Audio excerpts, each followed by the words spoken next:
이스라엘 족속아, 내가 이렇게 행함은 너희를 위함이 아니요 너희가 들어간 그 여러 나라에서 더럽힌 나의 거룩한 이름을 위함이라. 여러 나라 가운데에서 더럽혀진 이름 곧 너희가 그들 가운데에서 더럽힌 나의 큰 이름을 내가 거룩하게 할지라. 내가 그들의 눈앞에서 너희로 말미암아 나의 거룩함을 나타내리니 내가 여호와인 줄을 여러 나라 사람이 알리라. 주 여호와의 말씀이라. 내가 너희를 여러 나라 가운데서 인도하여 내고 여러 민족 가운데서 모아 데리고 고국 땅에 들어가서 맑은 물을 너희에게 뿌려서 너희로 정결하게 하되 그 너희 모든 더러운 곳에서 모든 우상 숭배에서 너희를 정결하게 할 것이며 또 새 영을 너희 속에 두고 새 마음을 너희에게 주되 너희 육신에서 굳은 마음을 제거하고 부드러운 마음을 줄 것이며 또 내 영을 너희 속에 두어 너희로 내 윤례를 행하게 하리니 너희가 내 규례를 지켜 행할지라.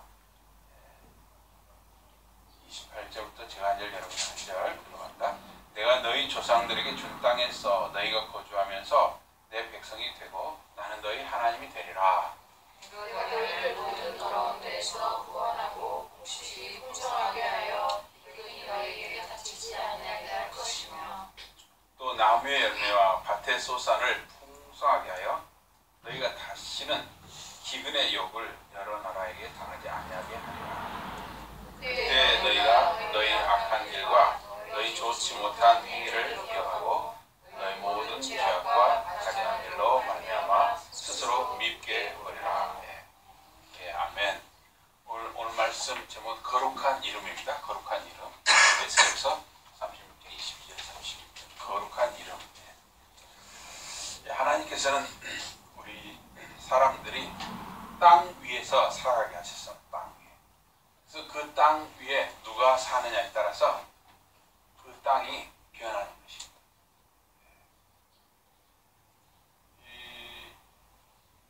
우리 교회가 이렇게 길가에 있잖아요. 보면 이다가 함부로 어떤 사람들이 지나면서 캔 이런 거, 음료수병 이런 걸 함부로 이렇게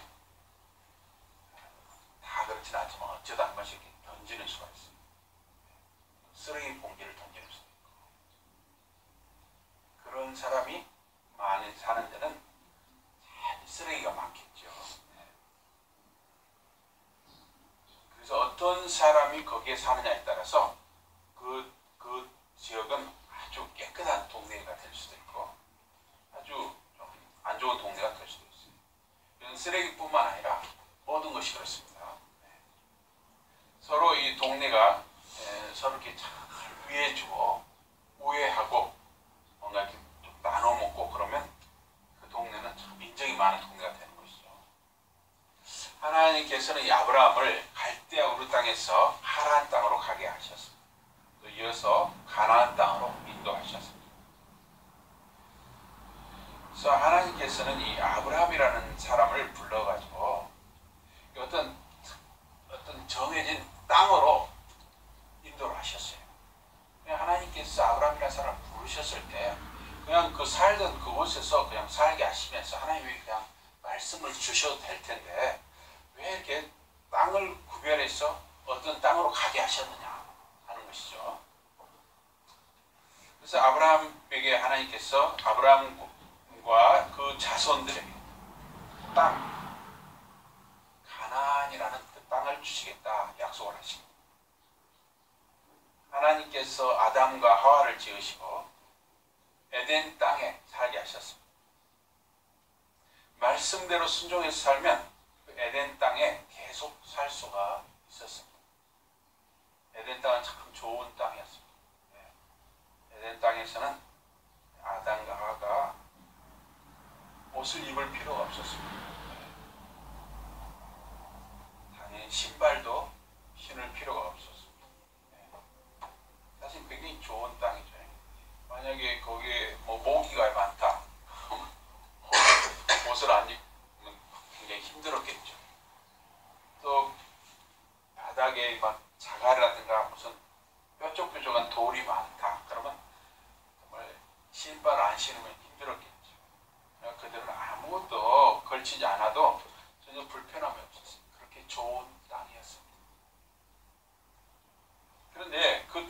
계속 살 수 없게 되었어요. 사탄이 여자를 유혹하고 아담과 하와 부부를 선악과를 먹는 그런 죄, 불순종의 죄로 유혹을 했어요. 그래서 이 부부가 그런 죄를 범한 것이죠. 죄를 범하면 하나님과 교제가 끊어지는 것입니다. 아담과 하와는 그 에덴 땅, 그 좋은 땅에서 살 수 없게 되었습니다. 그래서 추방당하죠. 에덴 땅 밖으로 추방당해요. 불순종은 하나님의 이름을 부끄럽게 만드는 것입니다. 더 나아가서 하나님의 이름을 더럽히는 것입니다. 하나님이 자기 형상대로 사람을 지으셨기 때문입니다. 자식이 잘못하면 아버지의 부끄러움이 되는 것입니다. 아브라함의 자손 이스라엘 백성은 430년 애굽에서 종살이를 하죠. 하나님께서는 아브라함과의 약속, 언약을 기억하시고 애굽 땅, 종살이 하던 땅, 거기서 구원해 내십니다. 그리고 광야 40년 동안 광야라고 하는 그 땅에서 연단을 받게 하십니다. 훈련을 시키시는 것이죠. 그래서 430년이란 그 준비 기간, 또 40년이란 그 준비 기간, 오랜 기간의 준비를 통해서 가나안이라는 땅에 들어가게 하셨습니다. 여러분에게 어떤 좋은 것이 주어지려면, 어떤 좋은 것을 여러분이 얻으려면 그런 준비와 훈련과 연단의 과정이 필요한 것입니다. 그래서 잠언에 그런 말씀이 있어요. 쉽게 얻은 재산, 쉽게 얻은 돈은 쉽게 또 사라진다 하는 말씀이 있습니다.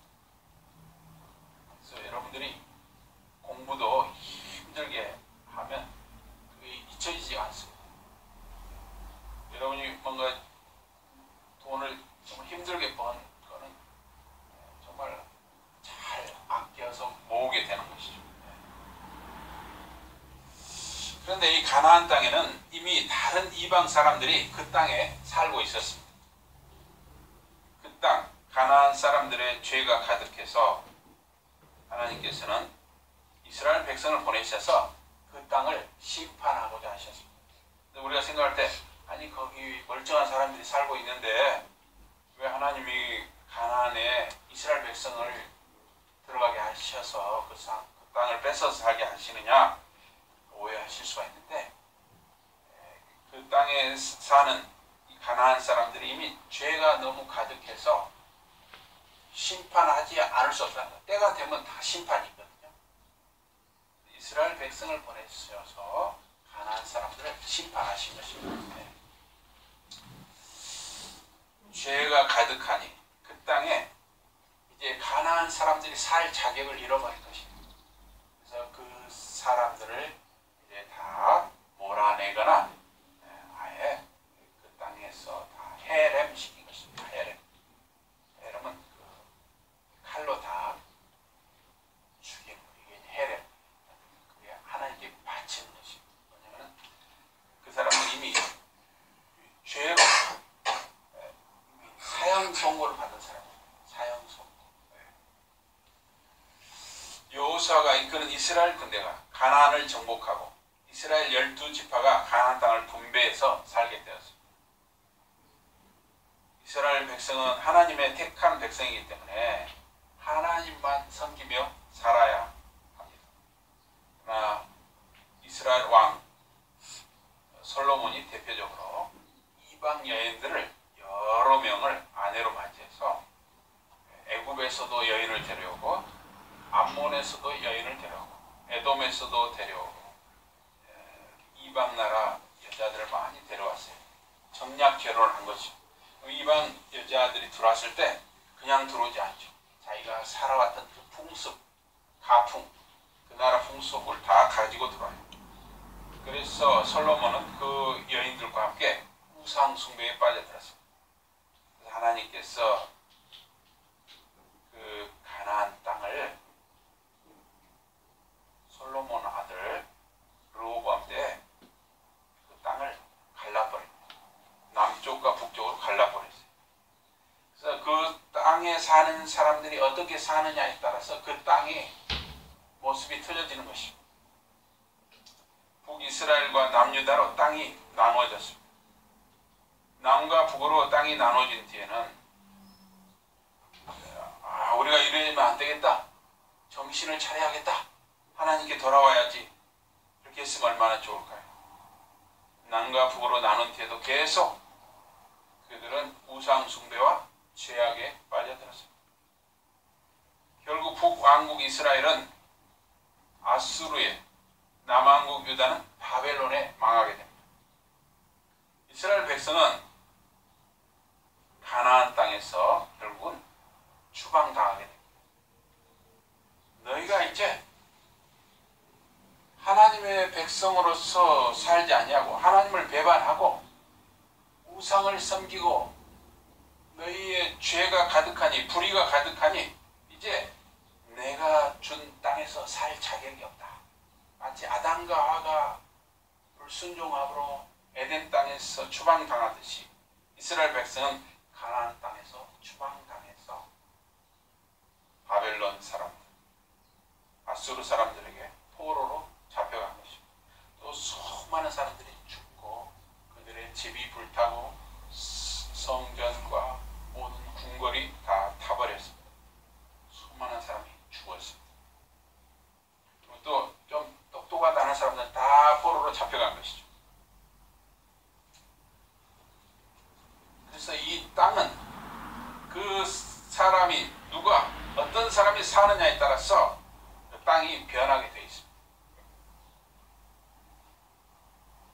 하나님의 택한 백성이 추방당하는 것은 하나님의 이름이 더럽혀지는 것입니다.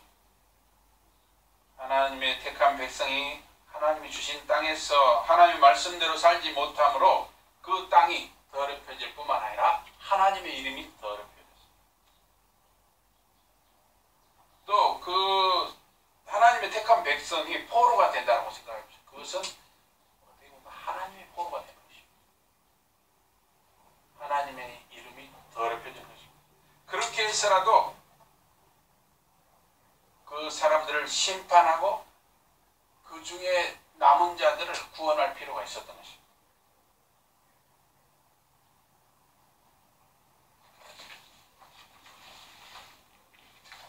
이스라엘 백성은 선지자들, 엘리야 선지자라든가 또 엘리사 선지자라든가 이사야 선지자, 예레미야 선지자, 에스겔 선지자 많은 선지자들을 하나님께서 이스라엘 백성이 보내셨습니다. 너희들 그렇게 살면 안 된다. 너희들 그렇게 살면 안 된다. 얼마나 많이 호소하고 하나님의 말씀을 전했는지 모릅니다. 그러나 이스라엘 백성은 이런 선지자들의 말을 듣지 않고 회개하지 않았습니다. 이스라엘 백성은 바벨론 포로 생활 기간에 많이 생각을 하게 됩니다. 우리는 하나님의 택한 백성인데 왜 우리가 이렇게 나라가 망하고 포로로 와서 종살이를 하고 있는가? 얼마나 많이 생각했을까요? 날마다 생각하고 또 생각한 것입니다. 왜 자신들은 이렇게 나라가 망하고 포로가 되었는가? 그런데 하나님께서 약속하신 대로 70년이 흘러서 하나님께서 가나안 땅으로 이스라엘 백성을 돌아오게 하십니다. 그래서 오늘 본문 말씀 에스겔서 36장 에서는 어떻게 보면 회복의 말씀을 주시고 있습니다. 회복. 그래서 에스겔 36장 25절에서 27절 말씀은 예레미야 31장 33에 34절 말씀과 연관된 말씀이라고 할 수 있습니다. 그 예레미야 31장을 우리가 새 언약이라고 하잖아요. 새 언약. 그와 연관된 말씀입니다. 그래서 오늘 에스겔 36장 25절에 25절 한번 읽어보겠습니다. 우리 25절 36장 25절 다 같이 시작. 맑은 물을 너희에게 뿌려서 너희로 정결하게 하되 곧 너희 모든 더러운 것에서와 모든 우상 숭배에서 너희를 정결하게 할 것이며. 출애굽기 30장 19절 20절에 보면 제사장 아론 또 아론의 아들들이 회막에 들어갈 때 성막에 들어갈 때는 손발을 씻어야 들어갈 수 있었습니다. 또 물을 아무 물이나 가지고 하는 것이 아니라 그 성막 입구에다가 이렇게 큰 대야, 물두멍이라고 합니다. 큰 대야에다가 물을 구별할 거기다 준비해 놓고 제사장만, 그 회막 성막에 들어간 제사장만 손과 발을 거길 수 있는 곳입니다. 그래서 에스겔서 출애굽기 30장 20절에 보면 그들이 회막에 들어갈 때 물로 씻어 죽기를 면할 것이다. 죽기를 면할 것이다. 제단에 가까이 가서 그 직분을 행하여 여호와 앞에 화제를 살을 때에도 그리할지니라.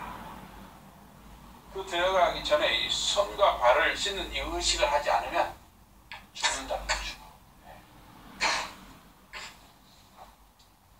이 히브리서 10장 22절에 보면 우리가 마음의 뿌림을 받아 악한 양심으로부터 벗어나고 몸은 맑은 물로 씻음을 받았으니 참 마음과 온전한 믿음으로 하나님께 나아가자 그랬습니다.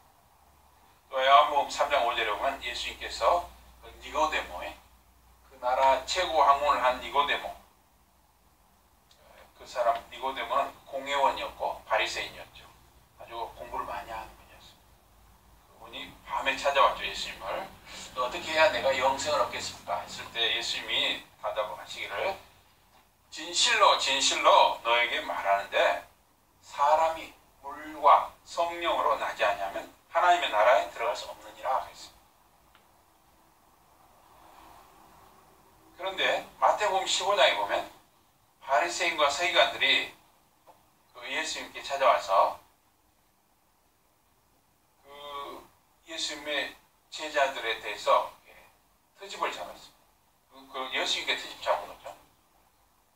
왜 당신의 제자들은 장로들의 전통을 따라서 떡 먹을 때 손을 씻지 않는 것입니까? 이렇게 질문을 했어요.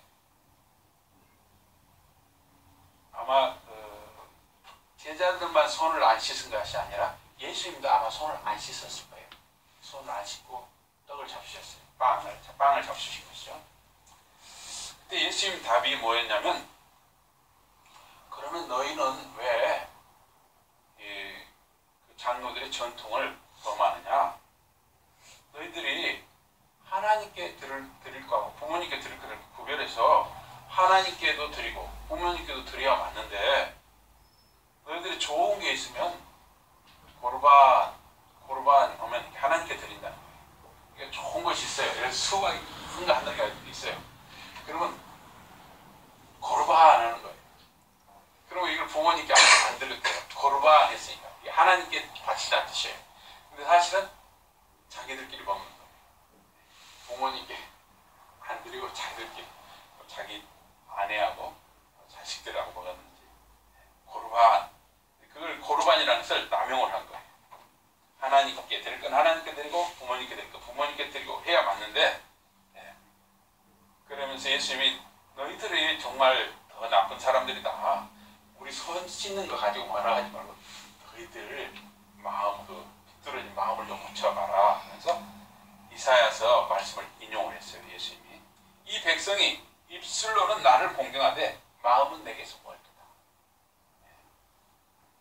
그러면서 이어서 그 예수님의 말씀을 하나 더 인용하면 마태복음 15장 11절에 입으로 들어가는 것이 사람을 더럽게 하는 것이 아니라 입에서 나오는 그것이 사람을 더럽게 하는 것이다.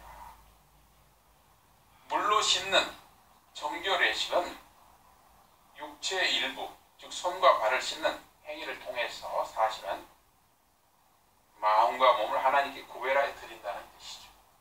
그렇죠? 그렇기 때문에 손과 발을 씻는 의식을 통해서 사실은 무엇이 바뀌어야 됩니까? 마음이 바뀌어야죠. 마음이.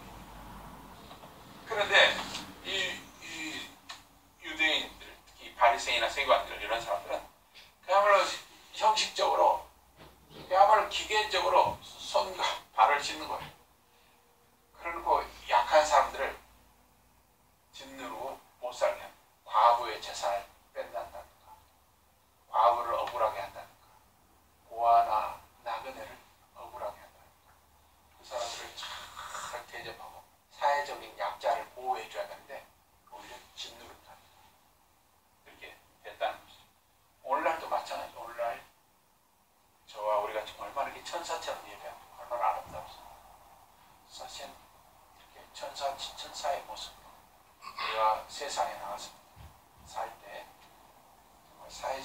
착한 사람. 우리가 뭔가 말 한마디로 따뜻하게 해야죠. 도와줄 수 있는데 다만 1,000원이라도 도움이 필요한 사람이 도와줘야죠. 연필을 빌려줘야 나가 없는 사람 연필을 빌려줄 수 있어야죠. 예수님께서 제자들이 손을 씻지 않는 것은 이미 그들은 하나님의 아들 예수님께 헌신한 자들이기 때문에, 마음과 몸을 하나님께 구별하여 드린 사람들이기 때문에 더 이상 정결 예식에 구애받을 필요가 없는 것입니다. 손과 발을 씻는다는 것은 이제 신약 백성에게 있어서, 하나님의 자녀에게 있어서는 더 이상 그러한 구약의 예식이 필요하지 않은 것이에요. 예수님의 보혈로 깨끗하게 됐기 때문에, 예수님의 제자가 됐다는 것은 이미 다 헌신이 되어 있는 거예요. 그런데 그들에게는 손과 발을 씻을 필요가 없어요. 물론 가능하다면 여러분과 제가 몸이나 의복, 옷을 깨끗하게 입으면 좋죠. 저도 아내가 이렇게 와이셔츠도 이렇게 깨끗하게 해가지고 걸어놓은 거 제가 오늘 입고 나왔습니다. 서인자 씨 감사를 드립니다. 저는 또 이제 겉옷은 잘 많이 안 갈아입는데 속옷은 굉장히 제가 잘 갈아입습니다. 저는 여러분이 깨끗하게 하면 좋죠. 몸을 이렇게 몸이나 옷을 깨끗하게 하면 좋습니다. 그러나 이스라엘에서는 저 아내가 1월에 가봤거든요. 사이가 보내서 가봤는데 진짜 물이 귀합니다. 그래서 제자들과 예수님이 이 복음을 전하기 위해서 사방팔방으로 돌아다니는데 정결 예식을 하기 때문에 물을 이렇게 갖고 다닌다는 게 너무 번거로웠을 겁니다. 그런데 이 정결 예식, 손과 발을 씻는 이 의식이 그야말로 의식으로 기계적으로 흘러서 마음에 없는 행위를 기계적으로 반복하는 것, 이것이 문제였던 것입니다. 하나님의 거룩한 이름을 높여드리는데 마음을 다, 정말 그들의 마음이 변해야 되는데 그들은 그야말로 의식에서 시작해서 의식으로 그렇게 흘렀던 것입니다. 습관적으로 흘러버린 것입니다. 그래서 오늘날 우리의 예배도 마찬가지죠. 우리 예배도 습관적으로 우리가 하지 말고, 이렇게 우리가 주일날 여러분들이 정말 구별해서 이 모습 너무 하나님이 기뻐 받으시는 줄 믿습니다. 근데 여기에 더해서 우리가 예배를 드리면 드릴수록, 말씀을 들으면 들을수록 우리가 조금씩이라도 변화돼야 되는 것이죠. 변화돼야 되는 것이죠. 세례 요한이 물 세례를 베푼 것은 물이라는 그 액체를 통해서 정결 예식을 함으로 몸과 마음을 하나님께 구별하여 드린다는 의미인 것입니다. 예수님은 제자들 발을 물로 씻어주셨습니다. 이걸 세족식이라 했죠. 세족식, 발을 예수님이 씻어주셨습니다. 역시 몸과 마음을 하나님 앞에 구별하는 의미가 있습니다. 또한 예수님이 자신의 제자들에게 섬김의 본을 보이신 것이죠. 아무리 반복해서 손과 발을 씻는 정결 예식을 계속 행해도 마음이 하나님에게서 멀어져 있다면 그 마음에서 나오는 것은 사람을 더럽게 한 것입니다. 마태복음 15장 19절에 마음에서 나오는 것은 악한 생각, 살인, 간음, 음란, 도둑질, 거짓 증거, 비방이니 이런 것들이 사람을 더럽게 하는 것이요, 씻지 않은 손으로 먹는 것은 사람을 더럽게 하지 못하느니라. 물론 손을 씻을 수 있으면 씻으시기 바랍니다. 그런데 제가 이스라엘 보면은 그거는 아주 건조한 땅이에요. 건조해요. 그래서 말입니다. 손을 안 씻어도 습기가 없기 때문에 사실 그게 위생상 크게 문제가 아니에요. 손을 씻으면 좋겠지만. 그래서 사실은 지금 쭉 이 소개해드린 말씀을 듣다가 우리의 마음을 고치라는 거예요. 마음. 에스겔서 36장 17절 인자야, 인자야 하는 것은 에스겔 선지자에게 하나님께서 하신 말씀이에요. 인자야, 이스라엘 족속이 그들의 고국 땅에 거주할 때 그들의 행위로 그 땅을 더럽혔나니 나 보기에 그 행위가 월경 중에 있는 여인의 부정함과 같았느니라. 예. 그 성경에 보면 그 월경 중에 있으면 절대 남편이 아내를 가까이 해서는 안 되는 것이에요. 예. 그런데 이스라엘 족속이 죄를 짓는 그 모습에 의해서 그 땅이 더럽혀진데 마치 그게 월경 중에 있는 여인을 가까이 하는 것처럼 그렇게 부정하다. 이 거룩한 이름과 더럽혔다는 말이 굉장히 대조를 이루고 있어요. 에스겔 36장이고. 에스겔 36장 18절에 그들이 땅 위에 피를 쏟았으며 그 우상들로 말미암아 자신들을 더럽혔으므로 내가 분노로 그들 위에 쏟아 이렇게 말씀했습니다. 그래서 피를 땅에 쏟는단 말은 이게 무서운 말이에요. 땅 위에 피를 쏟는단 말이 무서운 말인데 이 피는 정해진 하나님 앞에 예배드리는 제단 주위에만 뿌리게 되어 있습니다. 정해진 제단 주위에. 그리고 이 피는 아무 피나 뿌리는 것이 아니라 정결한 짐승, 구별된 짐승, 소나 양이나 염소 이런 피를 뿌리는 거예요. 그래서 땅 위에 피를 쏟았다 하는 것은 사실은 함부로 사람의 생명을 해하여 다른 사람의 목숨을 뺏는 행위를 말하는 것입니다. 이런 무서운 죄가 가나안 땅에 있었던 것입니다. 이것은 이스라엘의 사회적인 불의와 우상 숭배를 말하고 있습니다. 하나님의 거룩한 이름을 더럽히고 그 땅을 더럽힌 이스라엘 백성은 사실은 그 땅에서 살 자격이 없었습니다. 가나안 땅에서 안식을 누릴 자격이 없었습니다. 그래서 이방 나라들로 흩어버리신 것입니다. 이스라엘을 가나안으로 돌아오게 하고 회복시키는 것은 하나님의 큰 이름을 거룩하게 하기 위함이었습니다. 하나님의 거룩함을 나타내고자 합니다. 그래서 에스겔서의 30장 25절에 맑은 물을 너희에게 뿌려서 너희로 정결하게 하되 곧 너희 모든 더러운 것에서와 모든 우상 숭배에서 너희를 정결하게 할 것이라 그랬습니다. 이 물을 뿌린다는 것은 몸에 뿌리는 것이지만 사실은 마음을 구별해서 하나님께 드리는 의식입니다. 이것은 신약의 세례요한의 물세례 또 예수님의 세족식 그리고 오늘날 교회에서 하는 세례식으로 이어지는 것이죠. 그래서 이 물을 뿌린다는 것에 굉장히 의미를 두는 수가 있어요. 그래서 아주 그 일부 침례 교단에서 뭐라고 하냐면